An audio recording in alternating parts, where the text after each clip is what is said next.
La ciencia necesita a cada momento ver un poco más lejos o, en este caso, ver un poco más cerca, apreciar las complejas y poco conocidas formas e interacciones de la materia orgánica. Observar, por ejemplo, no solamente la composición de una cadena de material genético, sino también la manera en la que se distribuye en el espacio y otros detalles. Hablaremos de biología integrativa, de reconstrucciones digitales, de trabajos in silico y de MIOS, un desarrollo interdisciplinario que permite apreciar los detalles de las moléculas de la vida. También conoceremos cuáles son las enfermedades infecciosas que deben preocuparnos, más allá de la COVID, e indagaremos en investigaciones de Facultad de Psicología sobre desarrollo cognitivo. Habrá tiempo también para conocer una de las denominadas enfermedades raras, la telangiectasia hemorrágica hereditaria, y cómo se trabaja para determinar el mejor abordaje farmacológico posible. Bienvenidas y bienvenidos a Sobre Ciencia, divulgando el Uruguay de la investigación y el conocimiento.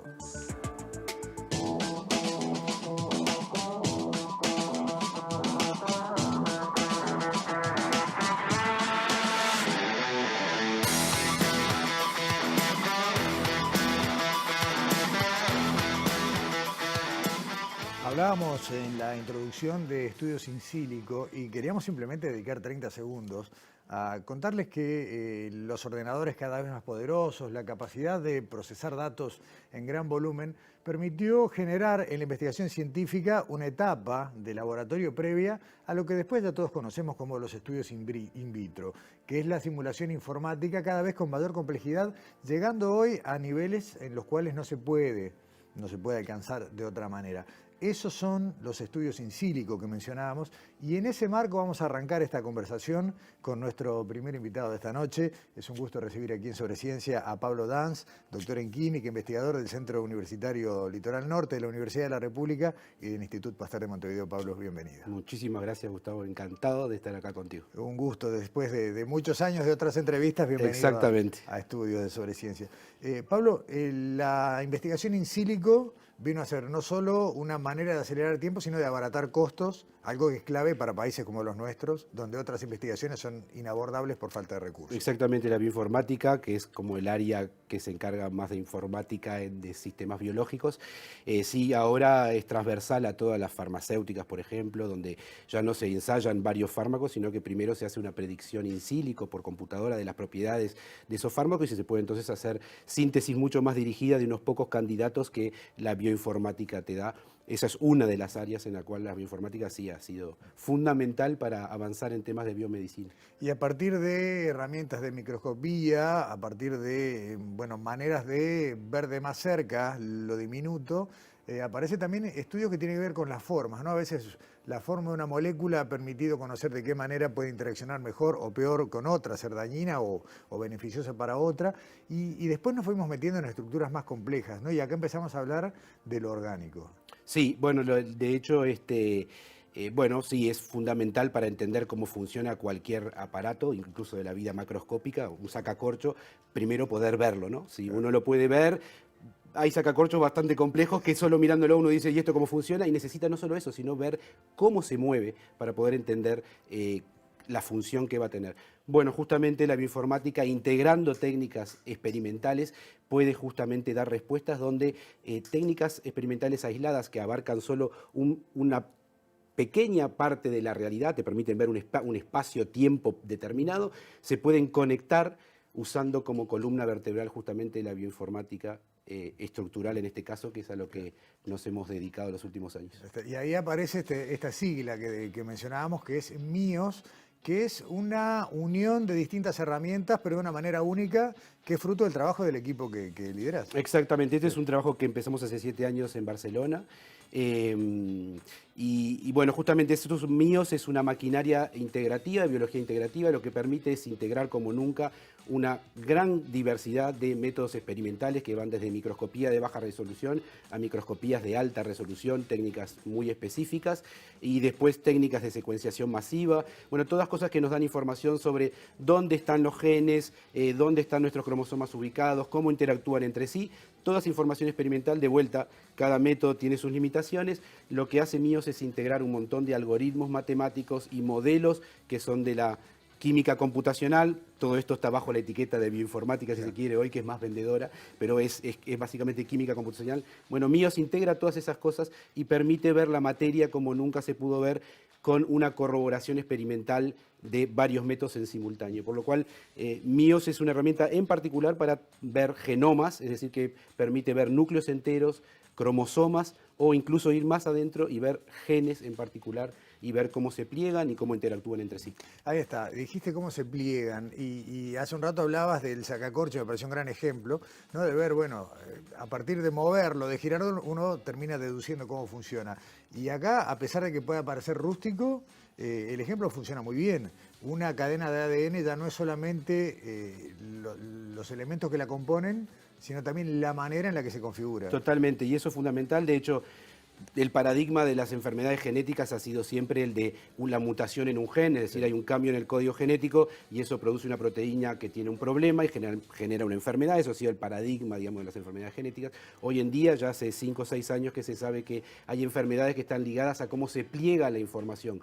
No hay una mutación en particular, no hay un cambio en el código en nuestro núcleo, sino que se pliega de una forma errónea y entonces la maquinaria que tiene que ir a leer esa información no la lee correctamente y genera enfermedad. Hay una cosa que a mí siempre me gusta traer y ilustrar, y es que el genoma humano está compuesto por 3.000 millones de pares de bloques de construcción. Correcto. El espacio entre dos bloques de construcción consecutivos es 0,33 nanómetros.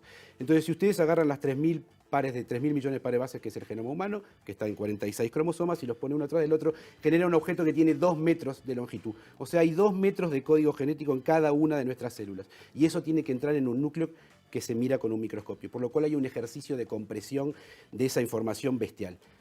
Cómo esa información se va a ir liberando por momentos es la clave de los productos que se van a ir generando y que necesitan nuestras células para vivir. Pablo, mira, en el monitor en este momento, ¿qué es lo que tenemos? Por ejemplo, no, en el monitor grande. En este momento lo que estamos mirando es, justamente, estamos mirando en el monitor allá, estamos mirando justamente un fragmento del cromosoma 12 humano en 2 estadios particulares. Estudiamos el cromosoma 12 porque tenía genes que nos permitían ver genes que se prenden y se apagan en distintos estadios, era una especie de prueba, digamos, del método, si estaba funcionando correctamente.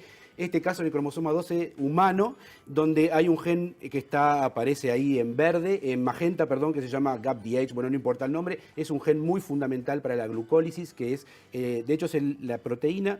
Ese gen genera una proteína que es el primer paso de la oxidación de la glucosa para generar ATP, que es la molécula que nos da energía a todas nuestras células. Ese gen está prendido en todos los tipos celulares. Mientras que del otro lado hay unos genes que aparecen en verde, que son genes que solo están prendidos en células madres. De hecho, las proteínas que generan esos genes permiten mantener el estado pluripotencial de célula madre. Si esos genes se apagan, esa célula se transforma en una célula que se llama diferenciada. Puede ser de músculo, puede ser epitelio, puede ser distintos destinos. Entonces, en esa transformación hay genes que se prenden y se apagan. Entonces, nosotros queríamos ver si podríamos ver la materia condensarse y descondensarse al pasar de un estado al otro. Y justamente MIOS permite no solo recrear cómo se condensa esa materia con corroboración experimental como nunca se pudo tener, de varias fuentes simultáneas, sino que además permite tener una variación de cómo eso se está distribuyendo en nuestras distintas células. Para seguir ejemplificando la que tenemos ahora... Sí, bueno, esto también es parte del cromosoma 12, solo que esto ahora estamos viendo solo uno de los estadios y estamos viendo toda la familia de moléculas que genera MIOS, y que todas este ensemble de estructuras, de conformaciones que estamos viendo en este momento, son todas altamente compatibles con la información experimental. De hecho, son muy similares a lo que vemos si observamos células una a una. Si observamos las células una a una, vamos a ver que entre ellas hay cambios, no están todas exactamente moviéndose igual, es aleatorio, eso tiene que ver con las fluctuaciones térmicas, no la temperatura ambiente. Entonces, cada uno de esos núcleos tiene sus propias fluctuaciones. Todas estas estructuras que estamos viendo son compatibles con eso. Y ahora estamos viendo otra cosa. Ahora cambiamos de escala, porque eso es una de las cosas que tiene MIOS. MIOS por primera vez puede justamente eso de usar la bioinformática como columna vertebral. MIOS permite estudiar desde núcleos enteros hasta un gen en particular. Estamos hablando de pasar de miles de millones de pares de bases a unas pocas miles, que es lo que estamos ahora en pantalla. Estamos viendo un gen en particular, de hecho estamos viendo este gen que les decía de la glucólisis, y esas son todas las conformaciones que adopta ese gen, si se quiere, a lo largo del tiempo, en nuestras células. Entonces, uno a partir de estas simulaciones puede empezar a calcular propiedades físico-químicas que de otra manera es imposible obtenerlas. Por ejemplo, accesibilidad. ¿Qué partes son más accesibles de ese gen? Yo muto ese gen, cambia la sensibilidad, cambia el plegamiento, ahí puede haber un signo de enfermedad. Entonces. Hace unos días, Pablo, fuimos a ver cómo trabaja. Primero quiero contar a la gente, porque creo que va a ser más fácil, MiOS funciona en un sistema informático estándar, por decirlo de alguna manera, si bien tiene una alta demanda de recursos, no es una computadora de la que uno tiene en su casa, pero tampoco es un equipo de alta sofisticación. Cualquier centro de investigación puede tener una plataforma en la que corra el sistema MiOS. Totalmente. Ahora, estuvimos viendo cómo funciona, cómo trabaja, y bueno, en un ratito veremos algunas imágenes tuyas operando el sistema, pero básicamente ahí está, ahí te estamos viendo trabajar con tu computadora personal. ¿Cómo recibís los datos y qué proceso hacen las distintas herramientas de MiOS? Perfecto, sí. Bueno, nosotros con esto empezamos creando una especie de consorcio, se llama GenStorm. MiOS es la herramienta que creamos, pero la idea era, bueno, tratar de como de algún crear un servicio que pudiéramos aplicar esta tecnología a distintos casos. De hecho, entre paréntesis, lo estamos aplicando en este momento en la región, en Uruguay, a crear núcleos enteros de tripanosoma, que nunca se hizo, reconstrucción de núcleos enteros de tripanosoma, que es un tema de salud importante en la región. Lo estamos haciendo con Carlos Robello y Florencia Viraqué en el Instituto Pasteur. Así que estamos aplicando esta tecnología acá. Pero bueno, sí, a tu pregunta, bueno, nosotros recibimos datos de microscopía, que en definitiva son todas matrices de datos.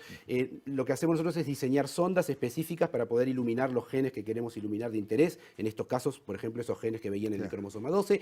O sea que esos son sondas que se diseñan específicamente para unirse únicamente a esa parte de nuestro genoma. Van ahí, uno la irradia y con el microscopio de alta resolución uno puede ver con distintos colores, se pueden usar decenas de colores incluso y pintar un montón de genes al mismo tiempo. Se pueden entonces ubicar esos genes que en definitiva después son matrices de datos de posiciones de esas sondas que se prendieron. Esa es la información que recibimos. Entonces, en definitiva, toda la información que uno recibe en MiOS son información in silico, a pesar de que viene de experimentos, y son matrices de datos. MiOS lo que hace es integrar todo eso y simular con esa información, hacer simulaciones sesgadas. Todas estas simulaciones están sesgadas por información experimental. Y el resultado final, como decías vos, permite observar eso, ¿no? La manera en la que ese material genético interactúa con otros, distancias, movimientos, comportamientos. ¿Y qué se deduce de eso? El mismo ADN, una misma cadena de ADN, plegada de maneras distintas, termina dando información genética diferente. Exactamente. De hecho, ¿cómo se llama eso? Eso se llama, bueno, de hecho, la capa de información que regula eso se llama epigenética, es una capa que está por encima del código genético, es decir, se manifiestan como pequeñas modificaciones químicas, podrían ser banderitas, ponele, que se ponen sobre el código genético de alguna manera para marcarlo de forma específica. Entonces esas pequeñas modificaciones químicas justamente lo que van a hacer es, se leen y se borran en función de señales que vienen del exterior, que recibe la célula, y que lo que van a hacer es cambiar la compactación de nuestro núcleo en lugares específicos para producir un material que necesitemos. Por ejemplo, yo siempre doy exactamente el mismo ejemplo porque es muy ilustrativo, y es el siguiente, que si ahora al fondo del estudio se prende una papelera a fuego, nuestro cuerpo va a generar una proteína, llamada proteína P, que se va a encontrar en la sangre, que es una proteína que te permite estar alerta. Pero una vez que si se apaga la papelera, no hay ningún incendio, uno tiene que volver a su estado normal. Bueno, todo esto que precisa de la producción de una proteína específica es justamente una señal que viene del exterior. Una marca epigenética se va a poner en nuestro genoma, va a descompactar esa parte, se va a producir la proteína P. Una vez que ya el alerta terminó, esa marca se va a remover, eso se va a volver a compactar y no vamos a volver a generar esa proteína P porque ya el problema pasó. Claro. Bueno, todo eso está regulado por la epigenética y es justamente la que controla entonces todos estos plegamientos, y cuando la epigenética está hackeada o funciona mal por alguna razón, terminamos con plegamientos aberrantes que terminan en enfermedad, por ejemplo, un caso realmente muy bien reportado de eso es la obesidad. Temas de obesidad crónica, se sabe que los pacientes con obesidad crónica, y no solo los pacientes que tienen, sino también la descendencia, eso es para otro tema. Claro, eso te iba a decir. Bueno, esos pacientes tienen problemas de plegamiento en torno a genes relacionados con la insulina y que son fundamentales para todo el tema del procesamiento de la glucosa y tienen este problema de obesidad. Es que eso te iba a decir, en este último minuto, y dejándola picando para la próxima vez que vengas, estamos hablando de modificaciones genéticas que puede tener un individuo. O sea, esa información que se hereda también puede variar de acuerdo a experiencias durante la vida de ese sujeto. Exactamente, varían, hay cosas que varían mientras que estamos hablando ahora, cosas que son un poco más fijas y entonces que son heredables y se puede transmitir. Lo importante es eso, que hay herramientas que ustedes han mostrado, como CRISPR, que permite editar un genoma y cortar un pedazo y cambiarlo. Ahí lo que estoy cambiando es el código realmente genético, ¿no? Había una mutación, la cambio por otra. Dentro de un tiempo va a ser posible no solo eso, sino intervenir plegamientos particulares. Es decir, yo sé que acá hay un plegamiento anormal, porque lo pude ver con una herramienta como MIOS que integró toda la información, y pronto van a ver, ahora todavía no hay, pero son cosas de unos años, van a haber herramientas donde se va a ir a poder cambiar una marca epigenética y entonces cambiar el plegamiento específico de una región. O sea que no solo controlar el código, sino controlar cómo se almacena. Pablo, en 10 segundos, ¿de qué países son quienes integraron el grupo que desarrolló? Perfecto, hay gente de todos lados. La base fue en Barcelona, que es el Instituto de Investigación Biomédica y el Instituto el Centro de Regulación Genómica, pero después hay gente de la Universidad de Pensilvania en Estados Unidos, hay gente de la Universidad de Harvard, hay gente en Colombia, estoy yo acá en Uruguay.